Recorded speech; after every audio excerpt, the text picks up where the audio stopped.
I put this inside these containers on September 26th, and today is October 1. So it's been 6 days since I covered it. I'm trying to sprout them, so now today I'm gonna uncover them, and I'm so excited. So here we go. Here we go. See this too? I actually put them on top of each other so that I don't have to cover this other one with a plate. So here, this other one is covered with a plate. So the one in the middle, they look thicker actually. They look not thin, but they're not so long. The one on the side, they were not covered, so they're kind of very long and very thin. Other people don't like that, so that's why we covered it.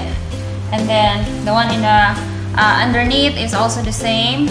This basket, it become the one that will push the mungo beans down so that it won't become so long and thin. But actually I should have harvested this on the 4th day.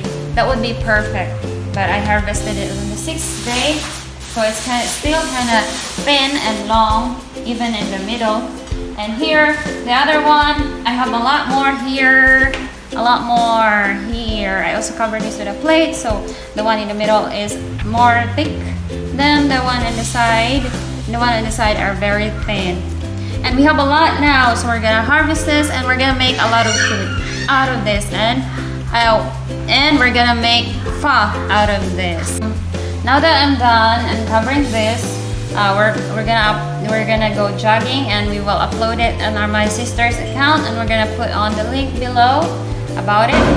And do you guys know that you can actually eat bean sprouts from the tip to the roots? And if you don't know that, try it now. It's actually nice. See ya! Bye!